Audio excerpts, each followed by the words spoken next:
Durante os primeiros meses da pandemia, todos os shoppings brasileiros foram obrigados a suspender suas atividades. Com isso, o setor foi um dos mais impactados durante a crise de Covid-19. Agora, após a reabertura, como será que o setor está reagindo? Os resultados operacionais e financeiros dos maiores shoppings do país foram bem pressionados nesse ano, que consequentemente refletiu no desempenho negativo das suas ações, que acumulam uma queda de mais ou menos 40% desde janeiro. Agora, investidores estão preocupados com possíveis mudanças nos hábitos dos brasileiros? Será que com a pandemia a cultura do consumo online vai ser uma nova realidade que veio para ficar? Ou a ida a lojas físicas retornará aos níveis pré-pandemia e ganhará um novo fôlego? O Cafeína de hoje vai analisar quais foram os impactos dos últimos resultados das empresas de shoppings listadas na Bolsa e como os empreendimentos, lojistas e consumidores estão reagindo na retomada. Hoje também é dia dele, né, Doni? É dele, teremos o Leandro Guissoni em mais um Por Dentro do Negócio. Tudo isso e muito mais depois da vinheta.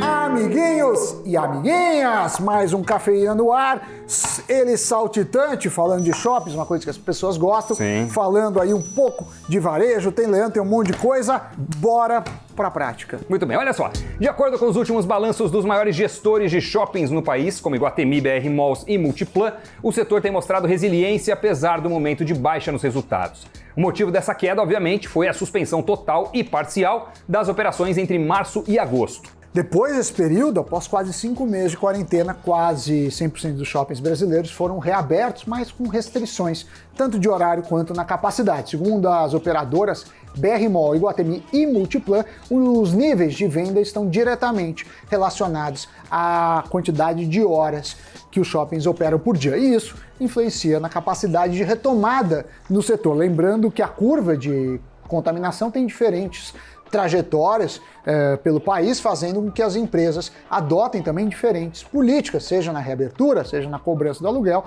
seja no condomínio dos lojistas. Pois é, a recuperação apresentada pelo setor foi diferente para gestoras nesse último trimestre. Um exemplo é a Multiplan. O grupo que administra 19 shoppings apresentou lucro quase 4 vezes maior no terceiro tri, na comparação com o trimestre anterior, e a maior receita bruta da sua história. Mas o resultado não representa um milagre na pandemia, como um aumento expressivo das vendas, não.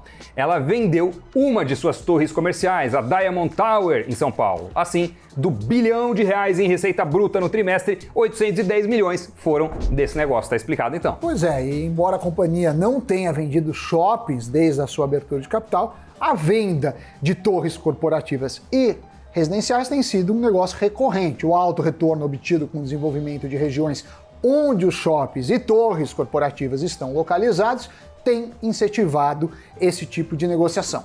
De acordo com a Multiplan, em outubro suas vendas alcançaram a marca pré-pandemia, com 2/3 dos shoppings operando com 100% do horário de funcionamento. Para driblar a crise e os efeitos dela, a operadora reduziu em mais de 48% as suas despesas gerais e administrativas, o que ajudou a preservar o capital a curto prazo. No final de setembro, o caixa da administradora era 67% superior ao caixa que tinha lá no final de junho, devido à emissão de debêntures e à venda da torre da Diamond Tower. Já o Iguatemi, focado em portfólio para consumidores de alta renda, apresentou uma queda de 29% do seu lucro no terceiro trimestre, na comparação com o ano anterior, 2019. Apesar do resultado, a empresa tem um dos portfólios mais resilientes, dado a exposição às classes A e B. Isso deve fazer com que a empresa se recupere mais rapidamente. O Iguatemi apresenta hoje a venda por metro quadrado mais cara do Brasil, é quase 70% a mais do que a média do país. Para pagar as dívidas de 2021 e reforçar o caixa afetado pela pandemia, o Iguatemi emitiu R$500 milhões em debêntures, também conhecidos como R$500 milhão de reais, certo? Perfeitamente. Uma saída para as vendas paralisadas no período de isolamento foi o investimento na sua plataforma de marketplace, é o Iguatemi 365. A plataforma, que tem 300 marcas, permite aos lojistas cadastrados fazerem suas vendas de forma online. Então, com a aceleração do e-commerce no período de quarentena, as receitas foram beneficiadas pelo uso desse aplicativo. As concorrentes Multiplan e BR Malls, que a gente vai falar daqui a pouquinho a respeito da BR Malls, tem um canal conjunto de marketplace, o Delivery Center, onde oferecem produtos e serviços de 36 shoppings, mas foi aí uma maneira de integrar digital e físico para tentar amenizar os efeitos negativos da pandemia. Para reduzir o impacto causado pelas vendas, né, pelo fechamento dos shoppings. A Multiplan e a BR Malls anunciaram 27 milhões de reais em novos investimentos para expandir o Delivery Center. Exatamente. Agora vamos falar de outra grande empresa do setor então, a BR Malls, né? Já estamos citando elas. Gigante. Elas não, ela, né? É Malls, mas é uma BR. Uma BR, vários malls. Exatamente. Então o que acontece com a BR Malls? Com shoppings espalhados em 12 estados do país, ela vem desde 2016 reduzindo a sua alavancagem e melhorando a estrutura de capital. A administradora, que é focada mais nas classes B e C, passou de 45 ativos para 31 no segundo trimestre de 2020 para focar em ativos dominantes. Recentemente, tem feito obras de retrofit nos seus principais shoppings e começou também a adquirir participação minoritária de shoppings maiores. Um exemplo foi a aquisição de 5% do shopping Vila Lobos, aqui em São Paulo, e 38% do shopping Piracicaba. É uma estratégia de reciclagem do portfólio e pode gerar ainda mais valor à medida que esses investimentos amadurecem. A BR Malls também tem investido no online, como já falamos, e tem realizado parcerias com a B2W, Mercado Livre e aplicativos próprios de shopping. Mas a recuperação financeira dos lojistas anda mais fraca do que o esperado, o que pode levar a taxas de vacância mais altas, inadimplência elevada e até a retirada mais lenta dos descontos concedidos nos aluguéis de lojas. Quando os shoppings estiveram com as suas portas fechadas, as empresas do setor concederam reduções nos aluguéis dos lojistas para tentar segurar eles lá, para apoiar o varejista, né, e evitar que eles evadissem. Mas a recuperação não está acontecendo na velocidade de trem-bala japonês, né? Então, principalmente quando você vê os consumidores de renda mais baixa, o impacto é mais severo. Evidentemente, na entrada que eles têm de capital, o impacto da pandemia foi duro e acaba que esses shoppings também têm uma recuperação mais gradual, os lojistas que lá estão, pelo menos. Sim, fora isso, ao analisarmos os domicílios beneficiados pelo auxílio emergencial, é possível observar que as regiões Norte e Nordeste se destacam. E não por acaso, ao comparar as vendas da BR Malls por regiões do Brasil, Norte e Nordeste apresentaram melhores desempenho nas vendas do que as demais regiões. Agora analisando como foi o sobe e desce das ações, tanto da Multiplan como da BR Malls e do Iguatemi, a gente pode ver que ninguém recuperou o valor negociado antes da pandemia.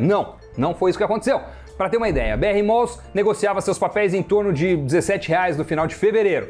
Caiu para R$8, agora está lá na casa dos 10.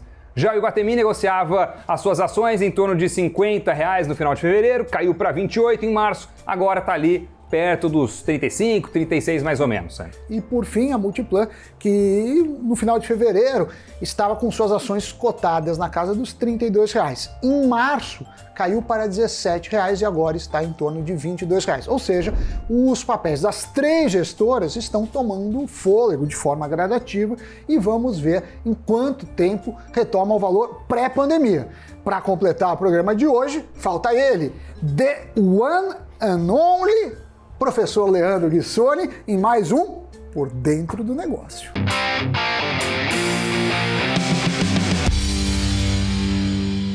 Seguindo as ótimas análises do Doni e do Sami sobre o setor de shoppings, no programa de hoje vou falar sobre os ingredientes que me chamam a atenção nas estratégias da BR Malls, Multiplan e Iguatemi.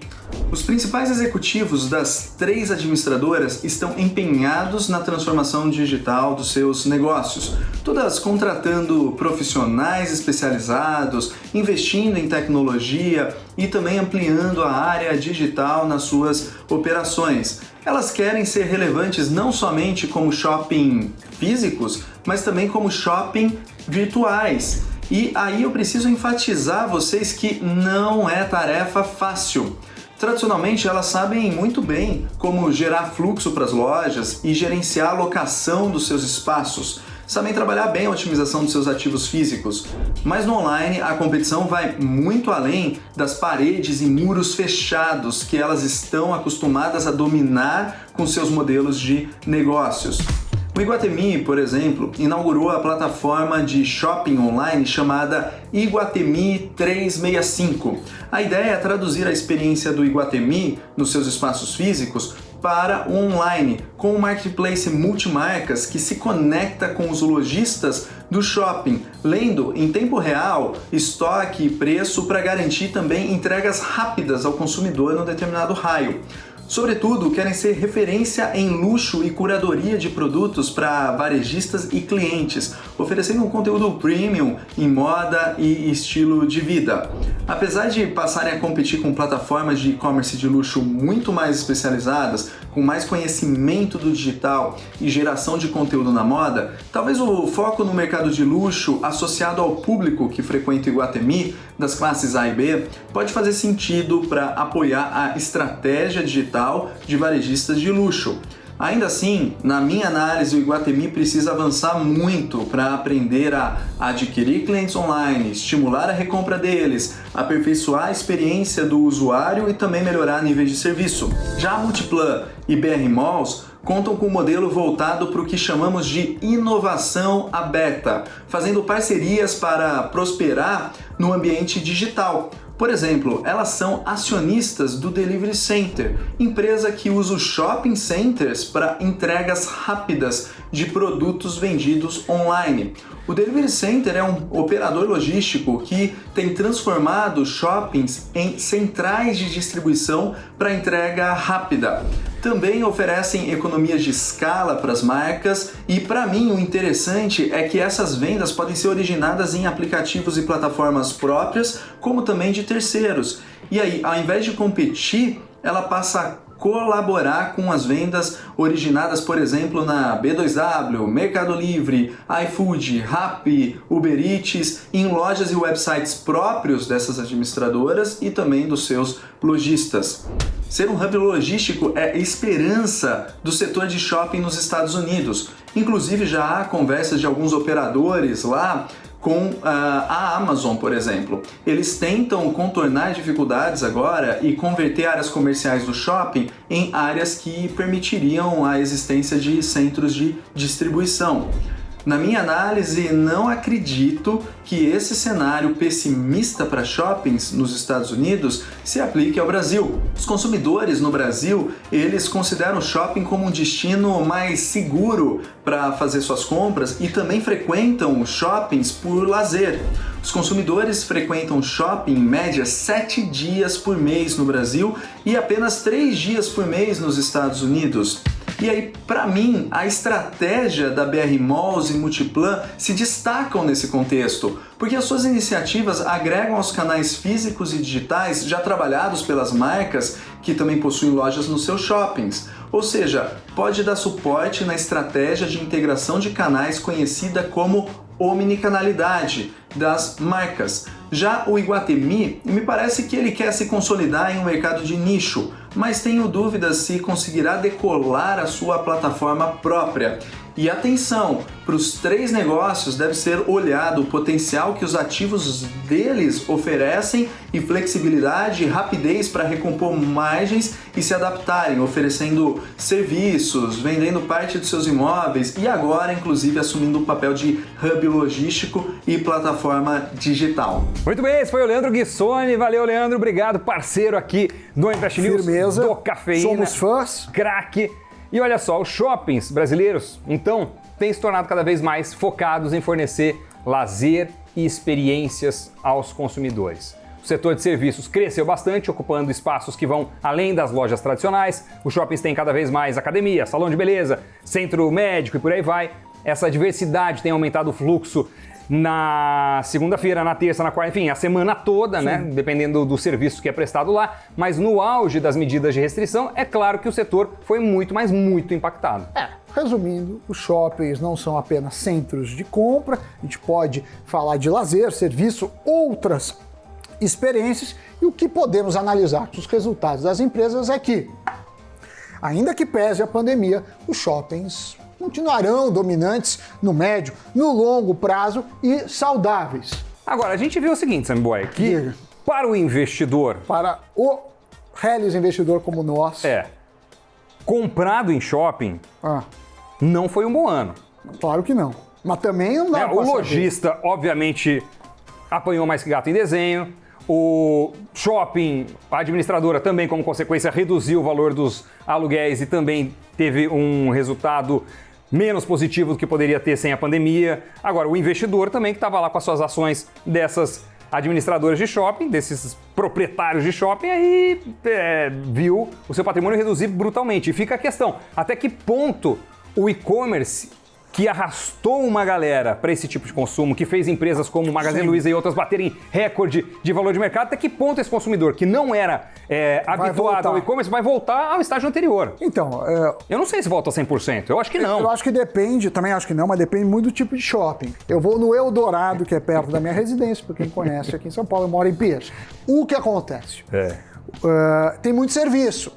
Então, restaurantes, você vai, às vezes, tem parques para criança, tem algumas atividades para criança. Então, os serviços tendem a voltar. Mas as compras são outros bichos, né? Por exemplo, no Eldorado você pode tirar passaporte, tem Polícia Federal, se eu não me engano tinha Correios. Então você vira um centro de serviços. Isso eu acredito mais nesse espírito do que no shopping para compras de eletrônicos, por exemplo, que cada vez mais tende a ser pela internet, talvez um showroom no shopping, alguma coisa assim. Centro de conveniência. Centro de conveniência e como um passeio, né? Porque a maior parte das pessoas que vão no shopping não vão necessariamente para comprar algo, e sim para gastar lá e fazer isso, fazer passeio. Cinema, né? Cinema atrai muita gente para o shopping. Eu, desde ainda que alguns cinemas voltaram com restrições, desde o início da pandemia não fui no cinema, porque eu acho que é algo que a gente pode evitar, mas obviamente os empresários do setor sofrem muito. E acho que o que vai determinar o sucesso ou fracasso dos shoppings e dessas empresas que a gente está falando é a capacidade delas, das empresas e deles, dos shoppings, de transformar o seu fluxo em algo que de fato traga conveniência para o consumidor, em conseguir conciliar soluções digitais com soluções físicas e não ficar única e exclusivamente na velha operação dependente só do cara passar lá na frente da loja e tirar a roupa do cabide e botar na sacola. Então, vamos ver, mas olha, se esse é um assunto que você gosta, se interessa, que te deixou interessado, duas coisas. Primeiro, tem uma entrevista que eu fiz com um alto executivo da Multiplan 1,92 para saber da Multiplan para saber, afinal de contas, quem está do outro lado do balcão, quem está lá nessas empresas está vendo, achando, pensando o que está enxergando para o futuro do setor e da companhia. Então fique de olho na programação do Invest News, porque essa entrevista irá ao ar muitíssimo em breve. E, por fim, queremos saber o que você achou deste tema, você gostou ou não. Conte aí a sua opinião a respeito de qual será o futuro do consumo e dos shoppings para 2021, queremos saber o que você tem a dizer, tá certo? Comenta aqui no campo de comentários deste vídeo do YouTube. Exatamente, falou muito bonito, mas a gente não pode encerrar antes de chamar o Giro de Notícias. A Apple foi notificada pelo Procon para que a empresa dê explicações sobre os novos iPhones vendidos não terem carregador. O acessório deixou de ser oferecido nas caixas de celulares da marca após o lançamento do iPhone 12. Na loja oficial, ele pode ser encontrado a partir de R$ 149. A decisão da Apple em não enviar o carregador é visando reduzir o lixo eletrônico. E o bilionário Philip Green, dono da Topshop, declarou falência da Arcadia, o seu império varejista. A pandemia parece ter afetado os negócios do grupo, que possui mais de 400 filiais de varejistas sob as marcas Topshop, Miss Selfridge, Burton, Dorothy Perkins, Evan e Wallis. O magnata já esteve no ápice da indústria da moda e chegou a ser nomeado cavaleiro do ex-ministro do Reino Unido, Tony Blair, por seus serviços ao varejo. França e Suíça estão sofrendo com a falta de um item, o queijo. O tipo usado para o preparo de um tipo de fondue, um prato francês que se sobrepõe fatias de queijo derretido sobre batatas ou embutidos, está sumindo das prateleiras, publicou a Forbes. Como a França está em meio a um segundo lockdown, o país viu um aumento de 300% nas vendas do queijo feito do leite de vaca alpina. Com as pessoas ficando em casa e com o tempo frio chegando no hemisfério norte, é normal que aumente busca por itens de alimentação para fazer estoques. Depois do giro de notícias, vamos agora ver o que aconteceu no mercado financeiro. Pode rodar.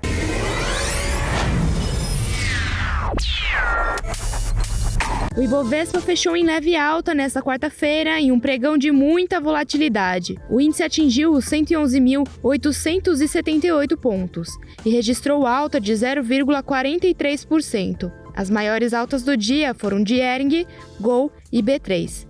Já as maiores baixas foram de Suzano, Braskem e PetroRio. Enquanto isso, o dólar teve leve valorização de 0,26% e encerrou o dia cotado a R$ 5,24. Foi pra conta mais um Cafeína, espero que você tenha gostado, eu adorei. Como o Doni falou, deixe comentários, se inscreva, compartilhe, estamos de olho e até amanhã, 6 da manhã, encontro marcado. Tchau, tchau. Tchau.